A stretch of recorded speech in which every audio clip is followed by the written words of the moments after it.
in the middle of a final walkthrough for a wedding worth hundreds of thousands of dollars, the bride pressed both hands into the 5-tier cake and crushed it in front of everyone.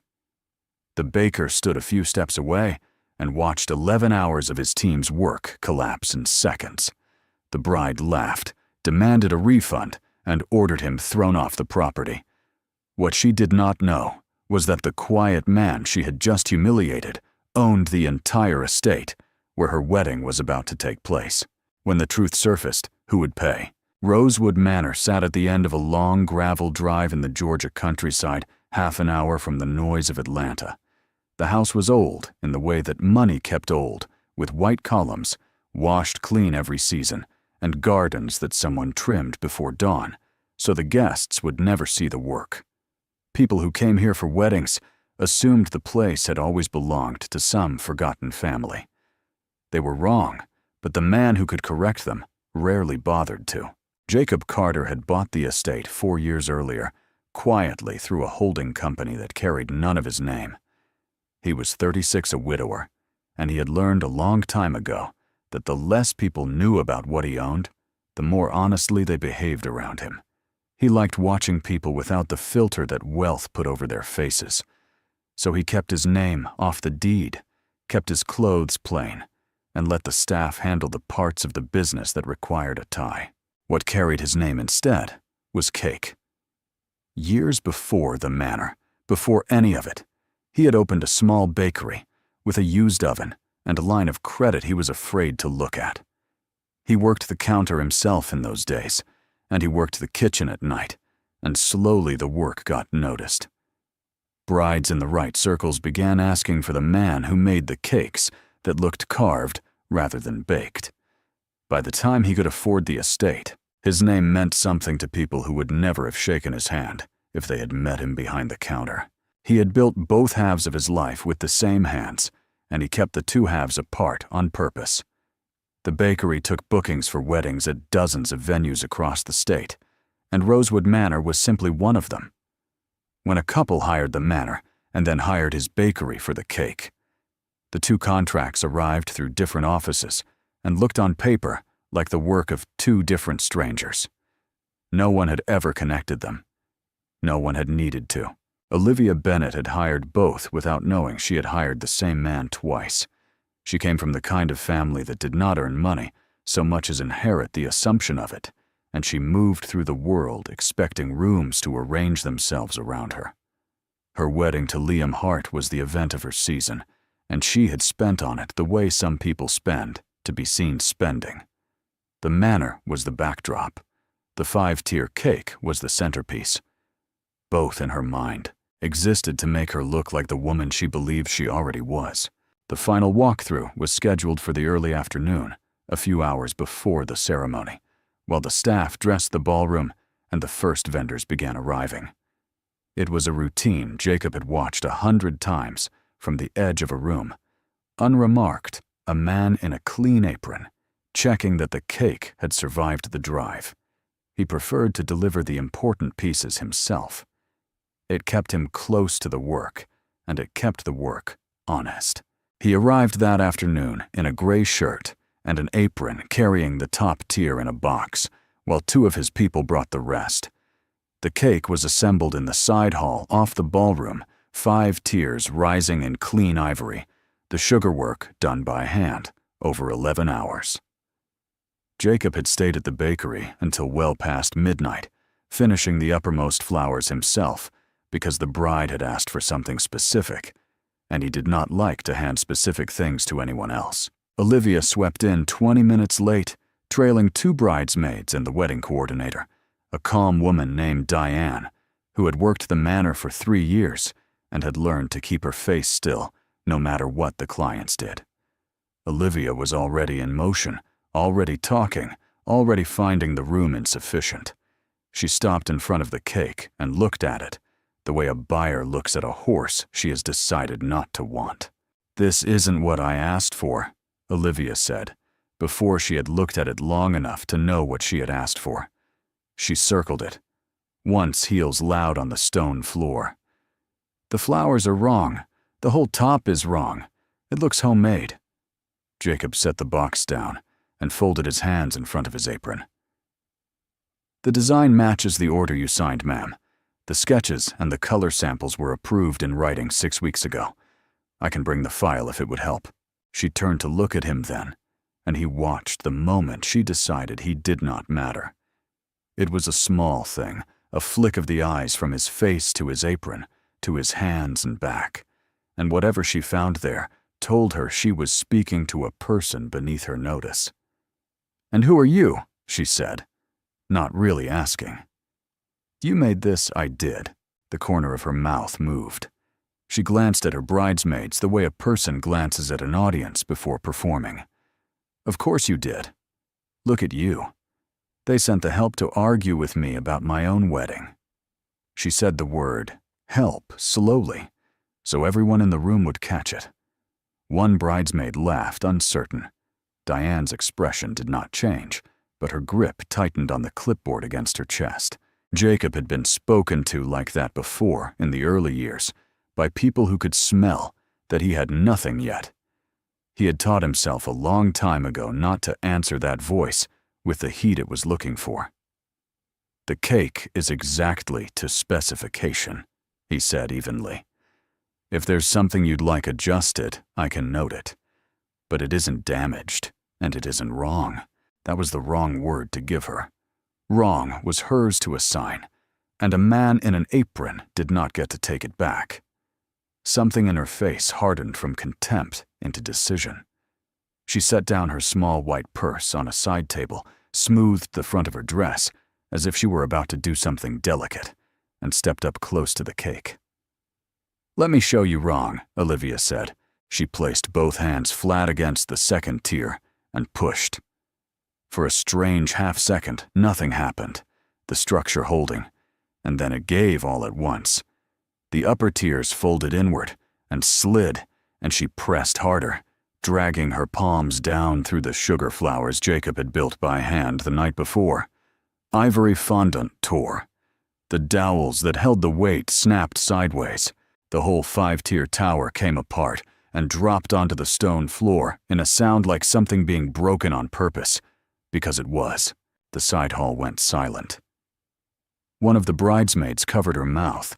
Diane took a single step forward and then stopped because there was nothing left to step toward. The cake was a ruin across the floor, 11 hours of work flattened in the time it takes to draw a breath. Olivia stepped back, breathing a little fast, and looked down at her hands. Frosting clung to her fingers and the heels of her palms. She laughed a bright laugh that did not match the wreckage at her feet, the laugh of someone who had just proved a point and expected applause for it. "There," she said. "Now it matches what I think of it." She lifted her chin toward Jacob without looking at him directly. "I want a full refund, every dollar, and I want him off the property before my guests arrive. I will not have the help standing around looking at me like that on my wedding day." She wiped her hands on a cloth napkin one of the bridesmaids hurried to give her and tossed it onto the mess. "Diane, handle it." Jacob did not move toward the cake. He did not raise his voice, and he did not let his face show the thing that was moving underneath it. He looked once at the ruin on the floor, the flowers he had finished after midnight, now pressed into the stone, and then he looked at the cameras in the upper corners of the side hall, the cameras that were his, in a house that was his recording, in a system that fed to an office down the corridor that also belonged to him. "I understand," he said quietly. That was all. Diane glanced at him, surprised by the calm, and he gave her the smallest nod, a signal she had learned to read over 3 years, without ever fully understanding who he was. He turned to the 2 bakery workers standing frozen by the boxes. "Pack up the tools. Don't touch the floor yet. Leave everything exactly where it is."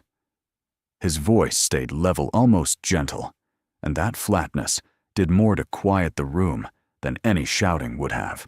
Olivia mistook the calm for surrender. She had won, and the proof of winning was that the man had folded without a fight. She collected her purse, told her bridesmaids the florist was waiting, and swept back toward the ballroom, with the satisfied energy of a person who has put the world back in its proper order. The bridesmaids followed. The laugh she had laughed seemed to hang in the hall after she was gone. Jacob stood among the wreckage for a moment after the doors closed.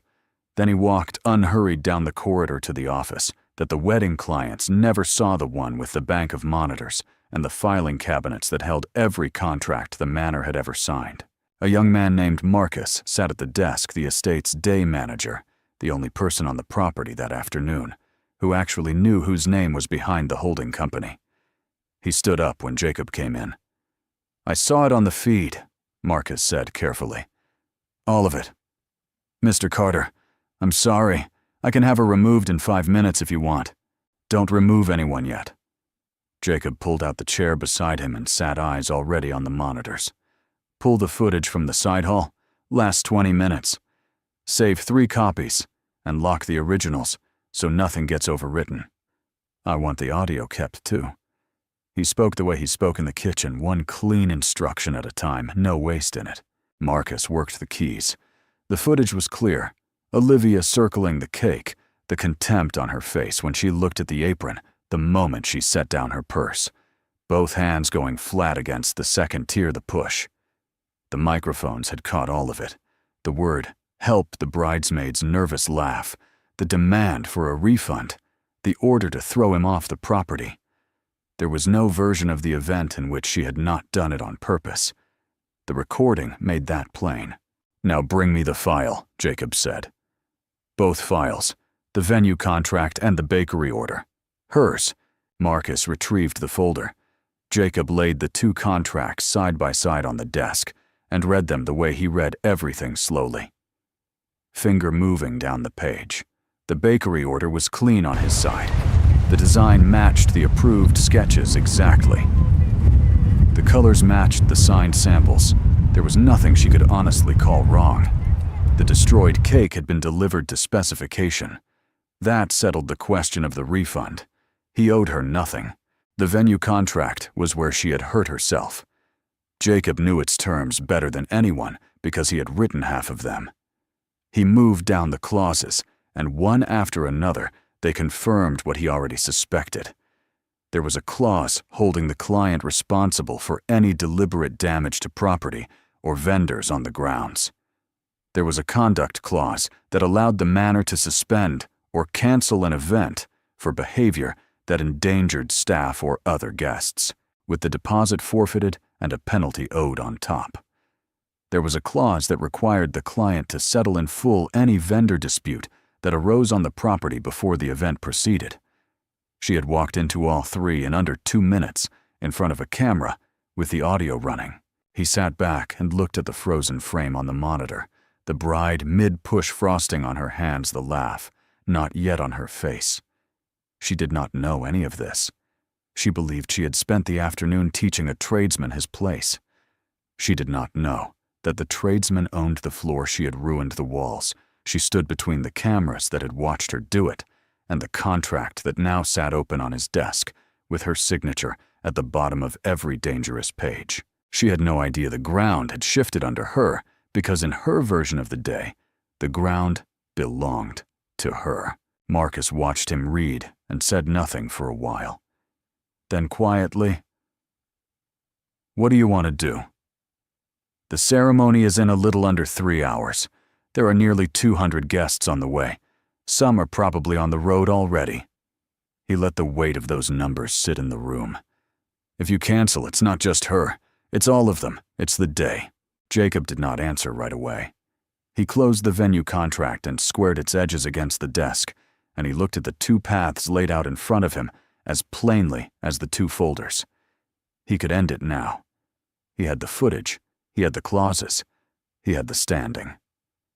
One word to Marcus, and the manor would close its doors to the event, keep the forfeited deposits and the penalty notice, and let the woman who had crushed his work in front of her bridesmaids explain to 200 arriving guests why there would be no wedding. It would be clean, and it would be lawful, and after the afternoon he'd had, no one would say it was unfair, or he could hold the door open a few inches longer. He could let her keep digging until the people around her could no longer pretend not to see, and then put the choice back into her hands where it belonged, and see whether there was anything in her capable of choosing differently. He was not sure there was. The laugh suggested there was not. But ending it now would only prove that the man with the power could break her day the way she had broken his cake, and that was the one thing he had spent his whole quiet life trying not to become. "Don't cancel anything yet," Jacob said at last. "And don't tell her who I am. Not a word to anyone. If she asks about the cake, she gets nothing. No refund. No apology. Nothing moves until I say so." He stood and unfastened the apron, folded it once, and set it on the back of the chair. The gray shirt underneath was as plain as the apron had been, and somehow that made the change in him harder to name. "Tell the kitchen to keep the ceremony on schedule for now. Tell Diane to carry on as if everything is normal." Marcus frowned. And then, in a little while, you're going to ask Ms. Bennett to come to this office to discuss a problem with her contract." Jacob looked at the frozen frame one more time. "I'd like to be sitting in this chair when she walks in." He left the office the way he had moved through the whole afternoon, without hurry and without heat, a quiet man in a plain shirt, walking down a hallway he owned. Behind him, the monitors kept their frozen image of a bride who believed she had won, and who had no idea that the only thing she had actually done was hand the man she despised every card in the deck. For the next hour, Olivia moved through Rosewood Manor as though the afternoon had gone exactly her way. She had the florist rearrange the centerpieces twice, sent back a tray of glassware she decided was spotted, and told Diane the lighting in the ballroom was too warm. Each demand was issued with the easy confidence of a woman who believed she had already proven in the side hall that the staff existed to bend to her. The crushed cake had not troubled her at all. If anything, it had reassured her. She did not ask what had happened to the baker. In her mind, he was already gone, escorted off the grounds with his refund denied, or granted. It hardly mattered which. He had been a small obstacle, and she had removed him, and removing obstacles was simply what people like her did. The idea that the man in the apron might still be on the property sitting in an office she did not know existed would have struck her as absurd. The help did not linger after they had been dismissed. Her certainty was complete because she had no information to puncture it. She knew the manor as a backdrop and the baker as a tradesman, and both fit neatly into a world she had never once had reason to question. Money on top, service beneath, and herself comfortably near the summit. That was simply how the world was arranged, and nothing in the past hour had disturbed the arrangement. She had pushed against it, and it had given way exactly as it always had. Diane carried on as instructed, smiling, taking notes, absorbing the complaints without comment. Twice she stepped out to the hallway and exchanged a few quiet words with Marcus, and twice she returned with her composure intact. The other staff had been told the same thing. Keep the day on schedule, say nothing about the side hall, behave as though the cake had simply been an unfortunate accident that would be handled. The performance held. Olivia noticed none of the strain underneath it, because she had never learned to look for strain in the faces of people she did not consider real. The guests began to arrive. Cars came up the gravel drive in a slow procession, and the valets the manor had hired for the day moved among them. Inside, the string quartet was tuning. 200 people, give or take, were converging on the estate to watch Olivia Bennett marry Liam Hart, and the machinery of that day was now running on a schedule that Jacob alone had the power to stop. Olivia felt the gathering crowd as confirmation of her own importance. She did not feel it as a vulnerability, though that was what it had become. It was Marcus who came to find her, a little over an hour after the side hall, while she was inspecting the head table. He was polite and unhurried, a young man in a dark suit she had never seen before, and would not have remembered if she had. "Ms. Bennett," he said, with the small deference she expected from everyone. "There's a problem with your venue contract that needs your signature before the ceremony can proceed. The office is just down the corridor. It will only take a few minutes. The word contract irritated her more than it worried her. She assumed it was paperwork, some clause about the damaged cake, some attempt by the manor to recover the cost of a thing she considered worthless anyway. "Fine," she said, and followed him, already composing the speech she would give about how she would not be paying for a cake she had every right to reject. She was sharpening her grievance as she walked, and so she gave no thought at all to the door Marcus opened for her. The office was small and plain, lit by the cold glow of monitors along one wall. There was a desk in the center of the room, and behind the desk in the chair sat the man she had thrown out of her wedding an hour before. He was not wearing the apron now. He wore the same gray shirt, and his hands were folded on the desk, and he was looking at her with the same calm he had shown in the side hall, the calm she had read as weakness. For a moment the sight did not make sense to her. The baker was supposed to be gone. The baker did not belong behind a desk in a manager's office, in the chair that the most important person in any room was meant to occupy. Her mind reached for an explanation and found none, and the speech she had been sharpening dissolved on her tongue. "Miss Bennet," Jacob said quietly, "please sit down. We have a few things to discuss." She did not sit. "What is this?" It was not a question. Her eyes went to Marcus, who had stepped to the side of the room, and then back to the man at the desk. "Why is he here? I told you people I wanted him removed.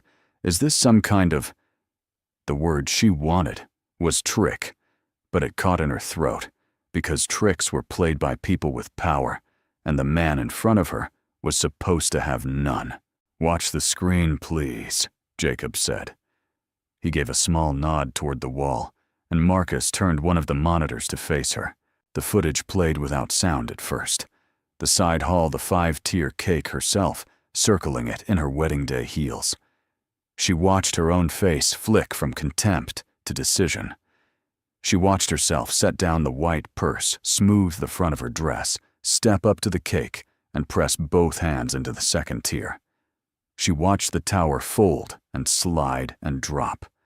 Then Marcus raised the volume, and the room filled with the sound of her own laugh, bright and pleased, and her own voice saying the words, "I want him off the property, and I will not have the help standing around looking at me like that." Olivia's face changed as she watched it, though not in the direction Jacob had hoped. The color rose in her cheeks, but it was the color of anger, not shame. "So you filmed me," she said. "In a private moment at my own wedding without telling me. That's—" She turned to Marcus again, looking for the seam she could pull on. "That's illegal. You can't record people without consent. My family has lawyers who will—" "The cameras are posted at every entrance and in every public room of this estate," Jacob said, and his voice did not rise. "There are signs at the door and a clause in the contract you signed. The recording is lawful, and it isn't the point. The point is what it shows." He drew the 2 folders toward him across the desk and opened them so the pages faced her, though she made no move to read them. "You crushed a cake that was delivered exactly to the design you approved in writing. I have the signed sketches and the signed color samples. There is nothing wrong with the work, which means there is no refund owed to you. That question is closed." "I don't care about the cake," she snapped. "It was a hideous cake and I was right to throw you out. Whoever you are, you've made a mistake bringing me in here. Do you have any idea who my family is, not older?" "I do," Jacob said. "I read your file. I know exactly who your family is." He let the simple fact of it settle, and then he said the thing he had brought her into the room to say. "What you don't seem to know is who I am. My name is Jacob Carter. I own the bakery that made your cake." He turned the venue folder a few degrees toward her. "And I own Rosewood Manor, the whole estate. The hall you stood in the floor, you ruined the cameras that recorded it. All of it is mine." The room went very quiet. Olivia's mouth opened and then closed. The thing she had been certain of an hour ago, money on top service beneath the baker, safely at the bottom, collapsed in her mind, the way the cake had collapsed under her hands all at once, after a strange half-second of holding. The man she had called the help, the man she had thrown off the property, was the property. He had been the most powerful person in every room she had walked through all afternoon, and she had spent that afternoon performing her contempt for him in front of his own cameras. "That's not," she started and could not finish. Her eyes moved across the monitors, the desk, the two contracts, searching for the version of events in which she was still standing on top. There was none. Marcus stood quietly by the wall and did not help her find one. "You don't have to believe me," Jacob said. "Marcus has the ownership documents if you'd like to see them right now. Your family's lawyers can trace the company that holds this estate back to me, but it will take them a good deal longer than the evening you have left." He turned to the venue folder and moved his finger down the page, the same slow reading he had done an hour before. "While they're tracing it, let me tell you what the contract you signed actually says, because that's the part that affects your evening. There's a clause that holds you responsible for any deliberate damage to property or to vendors on these grounds. You'll see it there with your signature beneath it. There's a conduct clause that lets this estate suspend or cancel an event for behavior that endangers or abuses staff. And there's a clause that requires you to settle any vendor dispute on the property in full before your event is permitted to proceed." He looked up at her. "You triggered all three this afternoon, on camera, with your own hands, in front of witnesses." He closed the folder gently. "So the situation is this. I am within my rights right now to cancel your wedding, keep your forfeited deposit, send your family the penalty, and let your 200 guests find out from the valets that there will be no ceremony. That is the lawful outcome of what you did in my side hall an hour ago." The threat landed, and for the first time, something other than anger moved across Olivia's face. But it did not become surrender. It became calculation. She had spent her whole life learning that almost any problem could be made to go away if enough money or enough pressure was applied to it, and that lesson rose up in her now as instinct. "How much?" she said. "That's what this is, isn't it? You want to embarrass me and then you want a check. Fine. Name the number. I'll have it wired before the ceremony, and we can both pretend the cake never happened. This isn't about a check." "Everything is about a check," she said, and there was a sneer trying to come back into her voice, the old confidence reaching for its footing. "You're a businessman. You said so yourself. You own a bakery and a barn with columns. You didn't bring me in here to teach me a lesson. You brought me in here because you saw a wedding worth hundreds of thousands of dollars, and you smelled an opportunity. So stop performing and tell me what it costs to make you disappear." Jacob looked at her for a moment, and something in his calm shifted, not into anger, but into a kind of weariness, as if she had confirmed something he had been hoping she would not. "I have more money than this wedding is worth, Ms. Bennett," he said simply. "I didn't build any of it by smelling opportunities in other people's bad afternoons. You can't buy your way out of this because I'm not selling. The only thing on the table is whether you understand what you did and to whom. I know exactly what I did," she said, lifting her chin. "I rejected a cake I didn't like. The rest of this is you abusing a contract because your feelings were hurt. Bring me my fiancé. Bring me my mother. Bring anyone with sense and they'll see this for what it is." She turned toward the door as if the matter were settled by her deciding it was. "I'm not going to sit here and be lectured by a baker about respect. Marcus." Jacob said, "Ask Diane to come in. Bring the 2 bridesmaids who were in the side hall and the 2 from my team who packed up the cake." He kept his eyes on Olivia. "You'd like witnesses with sense. Let's have them." The bridesmaids came first, the same 2 who had followed Olivia all afternoon, and the change in them was the first crack Olivia could not explain away. They came in subdued, unable to meet her eyes, and when Jacob asked them plainly what they had seen in the side hall, neither of them reached for the version Olivia wanted. The taller one, a woman named Hannah, who had known Olivia since college, said quietly that Yes, Olivia had pushed the cake over on purpose. And yes, she had laughed. And yes, she had called the man the help. The other nodded along miserable and added that the cake had looked beautiful. Before that, she hadn't understood why Olivia did it. Hannah, Olivia said, and her voice cracked on the name. What are you doing? Whose side are you on? There aren't sides, Hannah said, looking at the floor. You did it, Liv. I watched you do it. I'm not going to stand in front of cameras and say you didn't. Diane came in next, calm and exact, and confirmed the same account, without ornament, the professional doing her job. The two bakery workers came in behind her and stood near the wall, saying little their presence enough. One after another, the people Olivia had assumed would arrange themselves around her, instead arranged themselves around the truth, and the truth did not flatter her.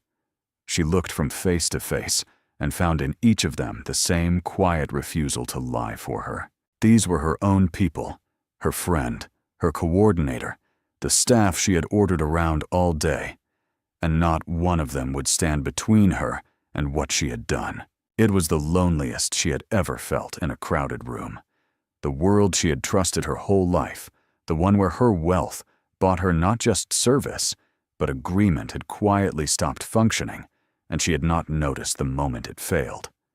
She had walked into this office certain she held every card. She was beginning to understand that she held none, and that the man behind the desk had been letting her discover this for herself, rather than telling her outright, which was somehow worse. Then the door opened again, and Liam Hart walked in. Marcus had gone for him last on Jacob's quiet instruction, and Liam came in confused, still in his shirt sleeves with the boutonniere not yet pinned, asking what the problem was and why his bride was being kept in an office an hour before their wedding. Jacob rose and offered him the chair, and Liam did not take it, looking instead at Olivia's face, which told him before any footage did that something had gone badly wrong. "Liam," Olivia said, quickly reaching for him. "Don't listen to them. There's been a misunderstanding. The venue is trying to extort us. I'll explain everything once we—" "Mr. Hart," Jacob said, and the calm in his voice cut cleanly through hers. "I think you should see this for yourself, and then you can decide what's a misunderstanding." He nodded to Marcus, and the monitor turned once more to face the door, and the footage began to play from the start. The cake. Whole, the bride circling it. The contempt. The purse set down, the two hands pressed flat against the second tier. Liam watched in silence as his bride crushed the cake with her own hands. He watched her laugh. He heard her call the man, the help, and demand he be thrown off the property. He watched the whole thing through to the end, while Olivia stood beside him, saying his name. And when it finished, he did not look at the screen anymore. He looked at her, and the expression on his face was not anger. It was something deeper and more frightening than anger, the look of a man recognizing for the first time that he did not know the person he had been about to marry. Liam asked for the room. He said it quietly, without looking away from Olivia, and Jacob understood the request for what it was. He rose from the chair, gave Marcus a small nod, and the office emptied without ceremony. The bridesmaids first, then the two bakery workers, then Diane, then Marcus, and finally Jacob himself, who closed the door behind him and left the two of them alone, with the frozen image still glowing on the monitor.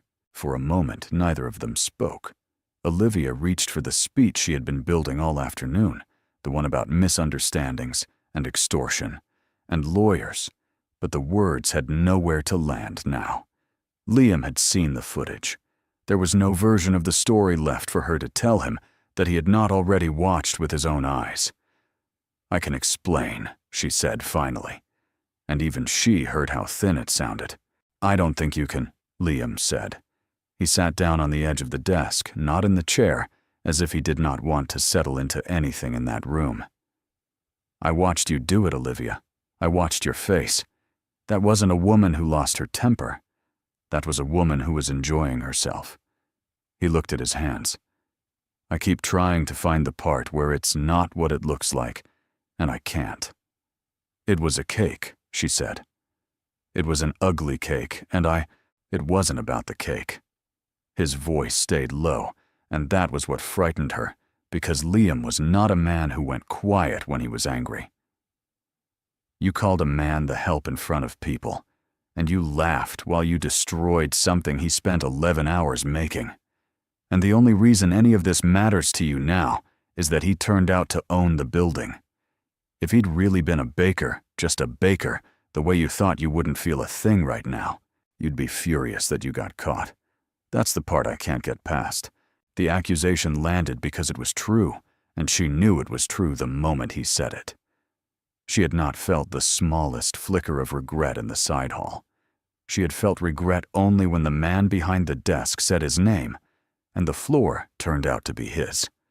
Her shame, such as it was, had arrived attached to a price tag. It had cost her nothing to humiliate a tradesman and everything to learn he was not one. "Answer me one thing," Liam said. He looked at her directly now. "And don't perform it. I've watched you perform all day, and I didn't even notice until an hour ago." He drew a slow breath. "Do you actually respect anyone? Or do you only respect what people can do for you? Their money, their name, what they own? Because if it's the second one, then everything you've ever said to me you said, because of what I have, not because of who I am." It was the question she could not get around, and she felt it close over her like cold water. She wanted to say, "Of course I respect people," the way she had said 100 reflexive things in her life, but the words stuck because for the first time, someone had asked it of her in a room where lying would not work. The footage on the monitor would not let her lie. The faces of her own friends who had refused to lie for her an hour before would not let her lie. And Liam, watching her search for the comfortable answer, watched her fail to find one. In that failure, something opened in her that had been closed her whole life. She saw very suddenly and very clearly what she actually was. She was not a victim of an extortion scheme. She was not the most important person in the room or in any of the rooms she had moved through that day. She was a woman who had built her entire sense of herself on standing above other people, and who had just discovered that the foundation was not the world's regard for her wealth, but her own contempt for everyone she had decided was beneath it. The estate had not collapsed on her. Her own arrogance had. "I don't know," she said at last, and it was the most honest sentence she had spoken in years. I think you might be right. And I don't know how to be right now." Liam looked at her for a long moment. The anger had drained out of his face and left something more tired in its place. "At least that's true," he said. He stood up from the desk. "I'm not going to tell you what to do, but whatever happens with this wedding, you need to go back in that room and face the man you did this to. Not because he owns the place. Because you'd owe him the same thing if he owned nothing at all." He went to the door and opened it. "I'll be outside." He left her alone with the frozen monitor. Olivia sat down in the chair Jacob had offered her. When she walked in the chair, she had refused, because sitting felt like surrendering. She did not feel powerful anymore, and the strange thing was that the powerlessness didn't feel like the catastrophe she had always assumed it would be. It felt more than anything like the first quiet moment she'd had in years. When she came out, the others were waiting in the corridor.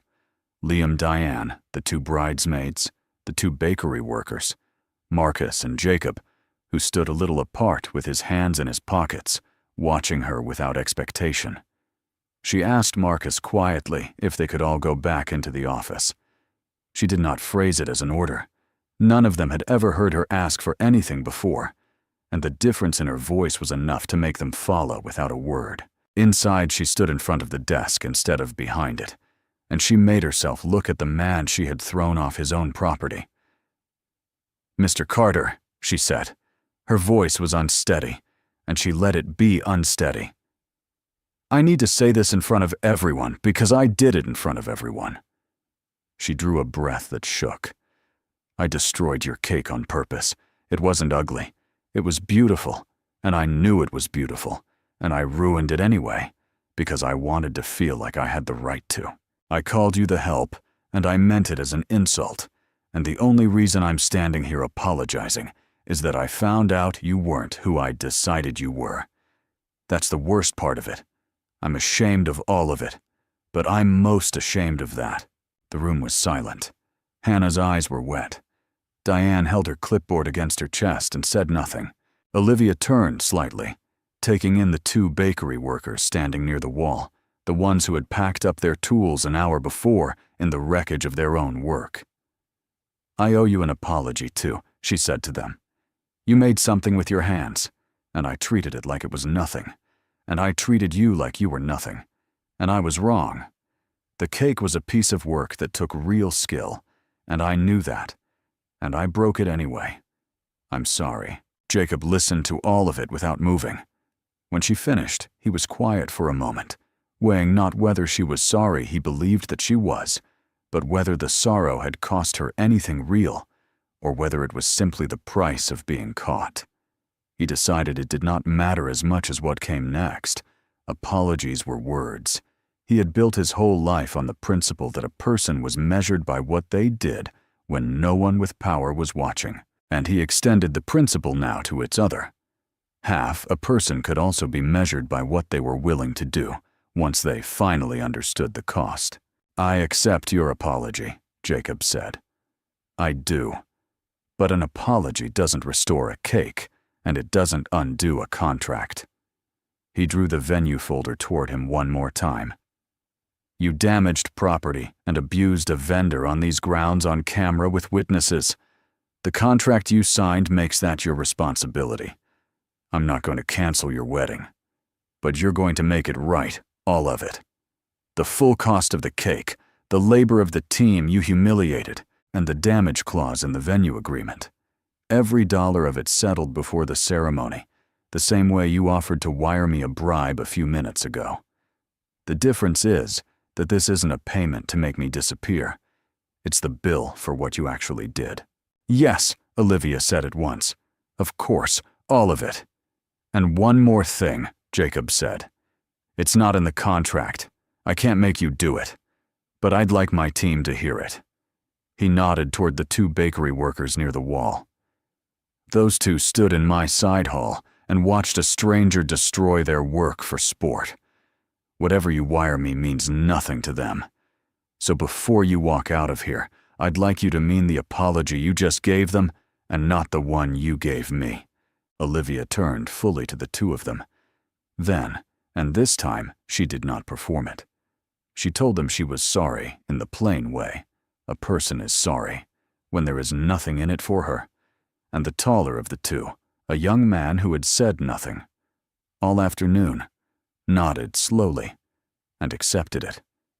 It was a small moment, and no money changed hands in it, and it was the only part of the entire afternoon that Jacob would later remember as mattering. The arrangements were made quickly after that.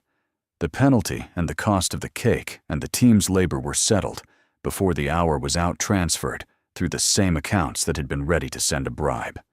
Jacob signed the release that allowed the event to proceed. There would be no 5-tier centerpiece. There was no time to rebuild one, and Olivia did not ask for one, which Jacob noted.